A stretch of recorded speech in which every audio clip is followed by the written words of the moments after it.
Les eaux qui baignent les côtes d'Afrique du Sud sont réputées pour être infestées de requins.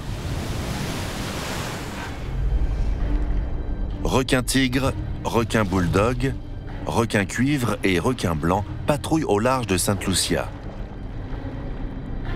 Serait-ce l'un d'eux qui a tué le crocodile du Nil?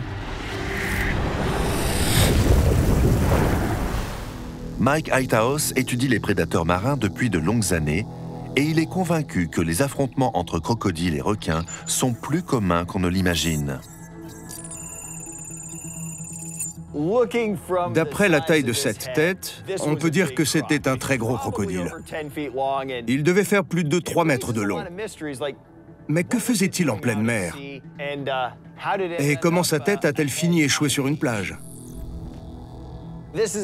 Voici une carte de l'endroit où la tête a été retrouvée.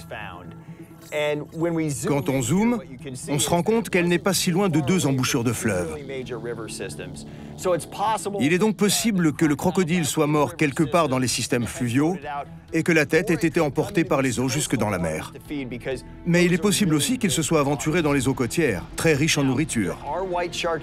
On sait qu'il y a des requins blancs dans cette partie du monde, mais en général, ils n'aiment pas les eaux troubles et peu profondes où l'on trouve des crocodiles et des alligators. Ça pourrait être en revanche un très gros requin tigre ou un requin bulldog. Et dans la région, les requins bulldog peuvent être vraiment très gros.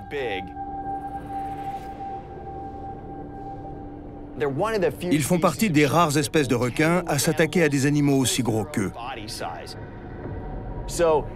S'il est un requin qui va s'en prendre à un crocodile plus gros que lui, c'est bien le requin bulldog. D'autant qu'il est connu pour remonter les embouchures de fleuves.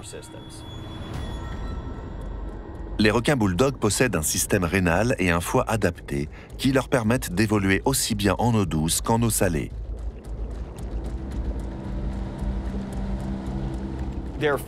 On sait qu'ils aiment les eaux troubles et boueuses. Leur système sensoriel les aide à repérer leur proie malgré le manque de visibilité.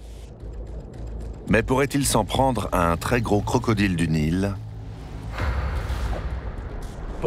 Les très gros requins bulldog auraient les dents suffisamment grandes pour achever un gros crocodile, mais pas sans effort. On s'attendrait à voir des lambeaux de chair, plusieurs traces de morsures.